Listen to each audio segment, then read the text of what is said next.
भाइयों और बहनों, आप सबके बीच आ रहे हैं हरीश कवासी। हरीश कवासी।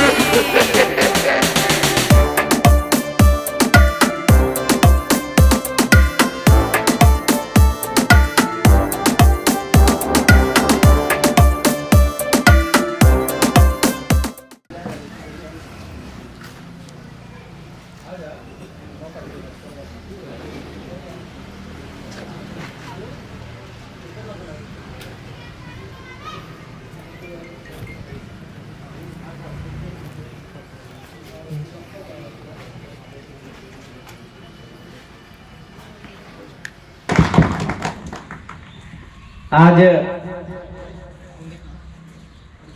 युवाओं से चर्चा कार्यक्रम में ग्राम पंचायत केरलापाल में आप सब युवा यहाँ पर उपस्थित हुए और आज एक ऐसे व्यक्ति का पुण्यतिथि है जिन्होंने भारत को एक दिशा और दशा दी है। देश के युवा प्रधानमंत्री स्वर्गीय राजीव जी के पुण्यतिथि के अवसर पर उनको नमन करते हैं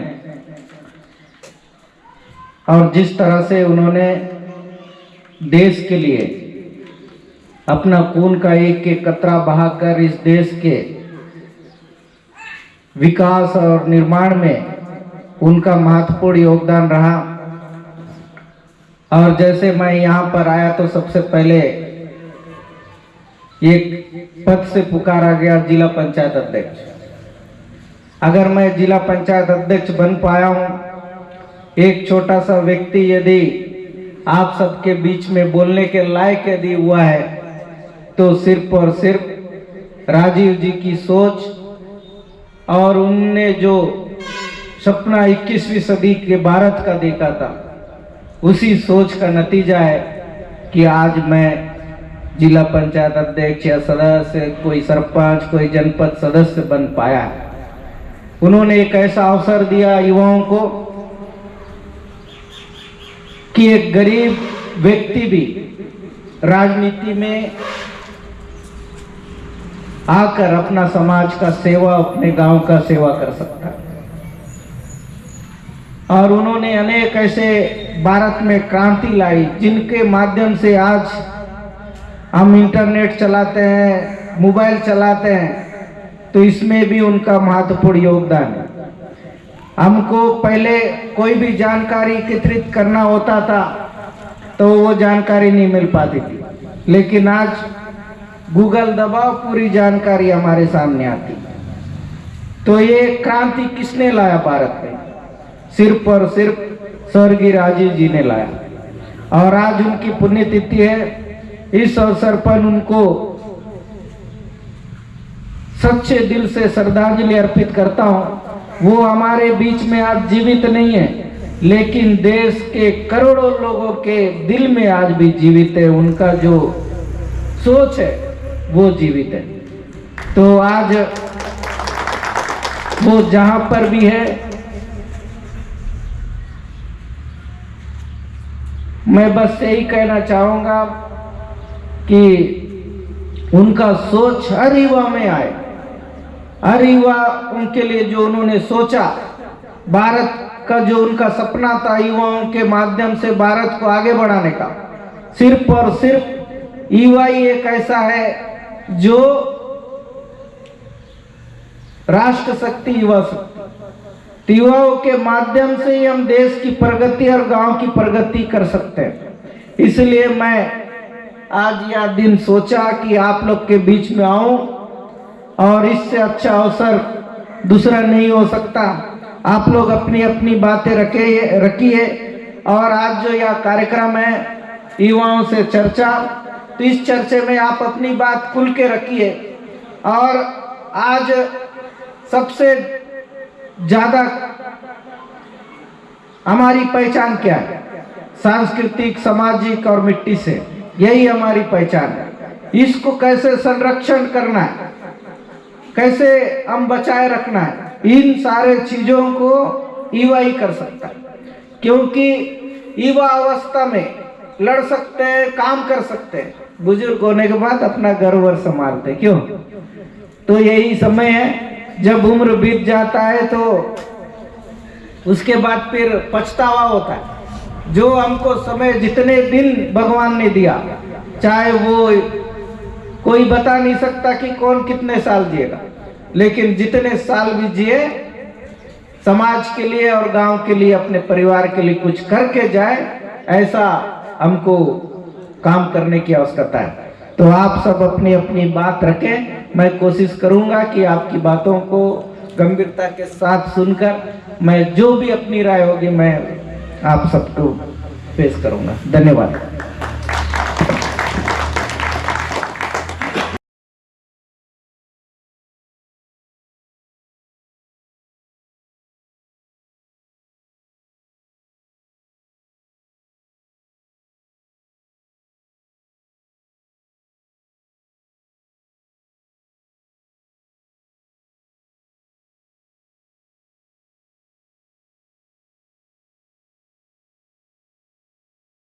मेरा नाम गंगाराम यादव है, ग्राम भोला बेलूर का निवासी हूँ।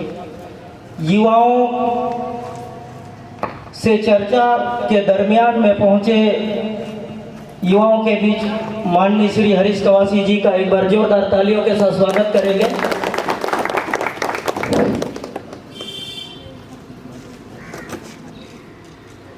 मेरा इतना युवा होने के नाते मुख्य अतिथि से एक ही सवाल करूंगा, क्योंकि आज युवाओं से चर्चा हो रहा है।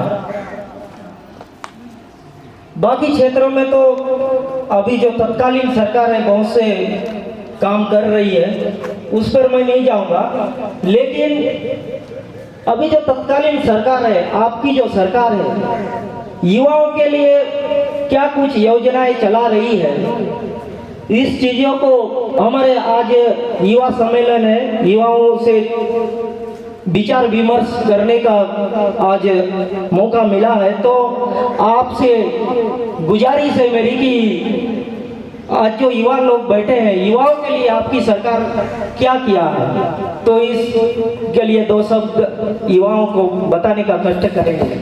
आपने बहुत ही अच्छा सवाल पूछा है। गंगा जी ने युवाओं की बात रखी है, और आप सबको पता है कि जब से छत्तीसगढ़ में कांग्रेस की सरकार बनी, आदरणीय मुख्यमंत्री भूपेश बघेल जी लगातार युवाओं को लेकर उनका प्रयास रहा है, और सरकार ने कोशिश करी है कि लोकल स्तर पर तृतीय कर जो चतुर्थ श्रेणी है उसकी भर्ती बस्तर संभाग में हो, और बस्तर संभाग के युवाओं को ज़्यादा से ज़्यादा मौका मिले। इस पर कोर्ट में लगने के वजह से अभी स्टे लगा हुआ है, और अनेक भर्तियाँ, चाहे नर्सों की भर्ती हो और शिक्षाकर्मी की भर्ती हो, अभी 12,000 शिक्षाकर्मियों की भर्ती होने वाली है, और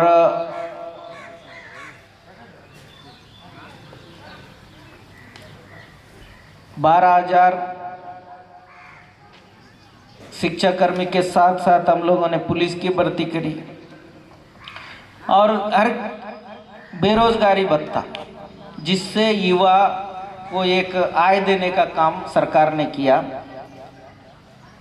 इसका भी लाभ युवाओं को मिलेगा। क्योंकि देखो, हम महीने में 2,000 भी कमा नहीं पाते, हमारी स्थिति इतनी अच्छी नहीं है कि हम कमाने के लायक। इसीलिए उन्होंने सोचा कि हमारे युवाओं को कैसे मजबूत किया जाए ताकि उनके खाते में कुछ पैसे हो और वो अपने आप में एक मजबूत बने। इसीलिए बेरोजगारी भत्ता का उन्होंने प्रावधान किया, और सिर्फ एक नौकरी से युवाओं का रोजगार नहीं होना चाहिए, सोच नौकरी नहीं होनी चाहिए। आज बस्तर एक ऐसा भूमि है जो माता दंतेश्वरी ने हमको दिया है। यहाँ पर टोरा है, इमली है, अमचूर है, खेती है। हमको इनसे भी अपनी आय करने की आवश्यकता है और इसको लेकर सरकार आपको ट्यूबवेल भी देगा। अगर आप कृषि विभाग में जाकर देखेंगे तो बाड़ी बनाकर आपको वो भी देगा। लेकिन थोड़ी सी कमी है, मैं जानता हूँ यहाँ पर खेती किसानी लोग करना चाहते हैं लेकिन पानी की आवश्यकता नहीं होने के वजह से पानी की आवश्यकता होती है और पानी की सुविधा थोड़ी सी कमी है। डैम नहीं है हमारे क्षेत्र में, डैमों के माध्यम से सिंचाई की व्यवस्था हो, इस पर आदरणीय कवासी लखमा जी ने प्रयास किया था मलंगेर ड्राइवेशन का काम कराकर, जिनके माध्यम से गादीरास के हजारों हेक्टेयर, गादीरास, मुरतोंडा, उन क्षेत्रों का किसानों के लिए। लेकिन जानते हैं विभाग कहीं ना कहीं अपना विभाग की गलती, अधिकारियों की कमजोरी की वजह से आज तक उस पर अमल नहीं हो पाया और निश्चित रूप से मैं समझता हूँ जल्दी से जल्दी होगा और रोजगार के अवसर पैदा होंगे। और हमको ये नहीं सोचना है कि सिर्फ सरकारी नौकरी से हमारा रोजगार होता है।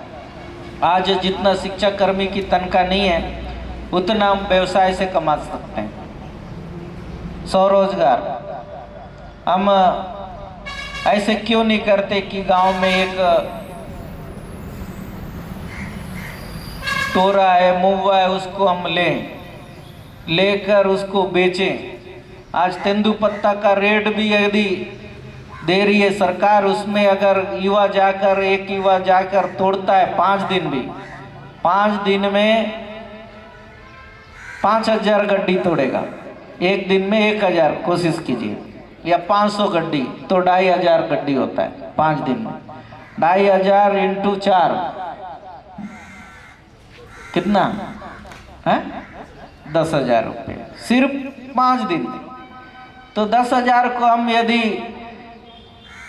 गलत चीज़ों पे खर्च करेंगे, गलत चीज़ मतलब मुर्गा बाजार, फिर शाम के हो तो फिर कटिंग फिटिंग मुर्गा काटे, और तो ये सब चीज़ें में हम वेस्ट कर देते हैं। उस पैसे को हम रोटेशन करें, ये कोशिश करें कि 10 से हम 20 कैसे कर सकते हैं।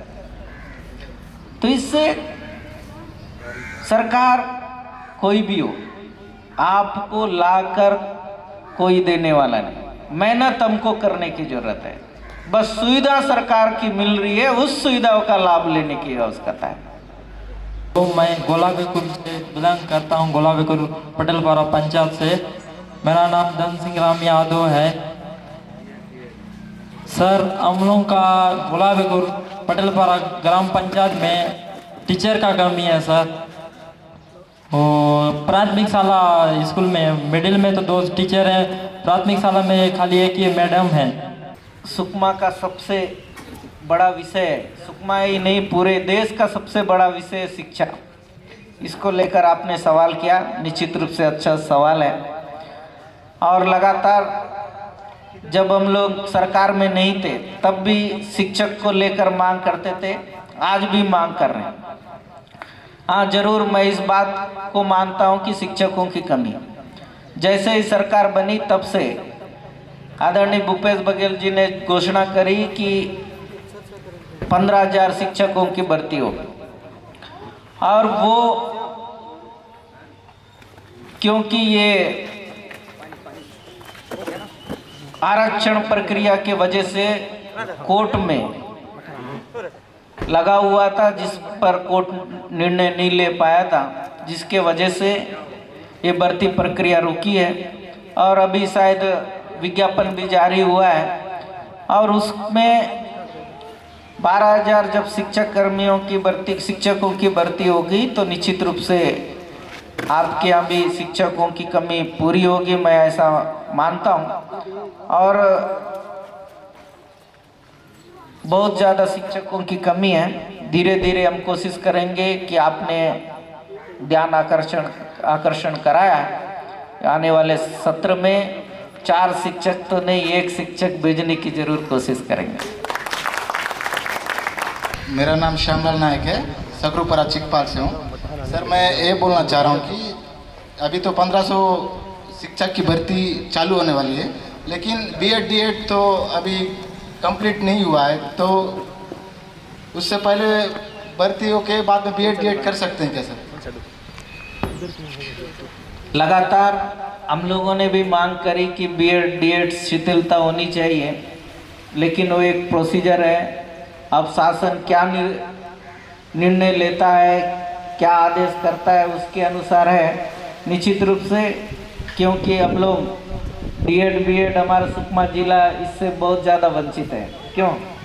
क्योंकि बहुत सारे युवा हैं जो ग्रेजुएशन करके आज भी बैठे हैं, लेकिन डीएड बीएड नहीं होने के वजह से शायद इसमें क्वालिफाई नहीं हो पाएंगे। लेकिन शासन प्रशासन से मांग करिए, अब जो भी वहाँ से आदेश आएगा, ये शासन स्तर का मामला है, तो अगर डीएड ही अनिवार्यता है तो डीएड के ही बच्चों को अभ्यर्थियों को लिया जाएगा। और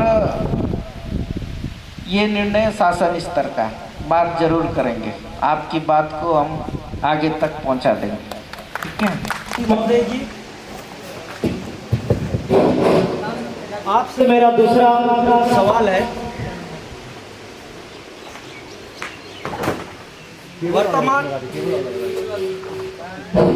वर्तमान में अभी आप सरकार में बैठे हुए हैं और अभी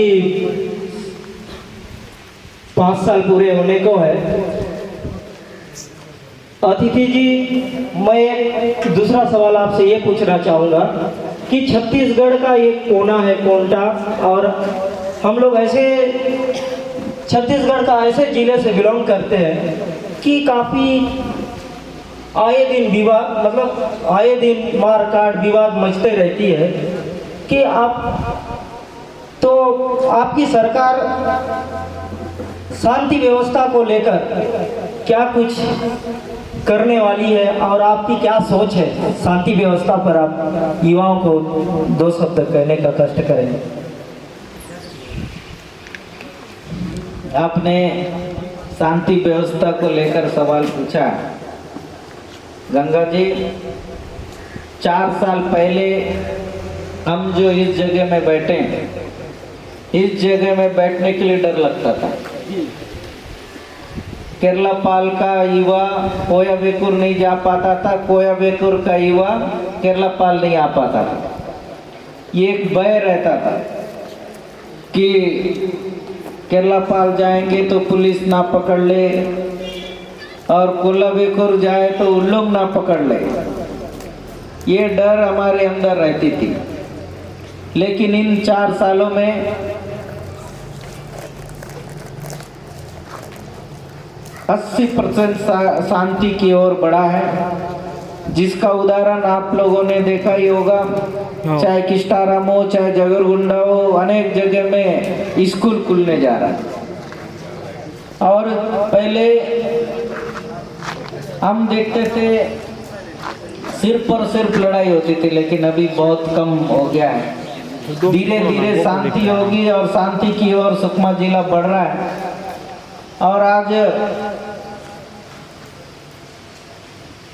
सिरसट्टी की माताएं बहनें बाजार आती हैं, बाजार में अपना वन उपज बेचकर, सब्जी खरीदकर अच्छे से जाती है, किसी को कोई परेशानी नहीं हो रही है। यही है शांति। और बगड़ेगुड़ा में आजादी के बाद पहली बार स्वास्थ्य सुविधा का लाभ वहाँ के लोग ले रहे। जिस जगह में गाड़ी नहीं जा पाती, उस जगह पे स्वास्थ्य केंद्र बना हुआ। उस स्वास्थ्य केंद्र के माध्यम से वहाँ के हजारों लोगों को स्वास्थ्य सुविधाओं का लाभ दिया जाए। अगर ये शांति की ओर एक कदम है, शांति के वजह से ही वहाँ पर भवन बन रहे हैं, स्वास्थ्य सुविधाएं पहुँच पा रही है। तो आने वाले समय में पूर्ण रूप से शांति होगा, हम सब अमन चैन के साथ रह सकेंगे, मुझे पूरा उम्मीद है। और आदरणीय भूपेश बघेल जी, आदरणीय कवासी लखमा जी इस पर कार्य कर रहे हैं और बहुत जल्दी हमारा सुकमा जो आसाम था वो शांत हो जाएगा और हम सब अमन और चैन के साथ, कोई बिना भय के साथ कहीं पर भी कोई भी व्यक्ति जा सकता है। धन्यवाद।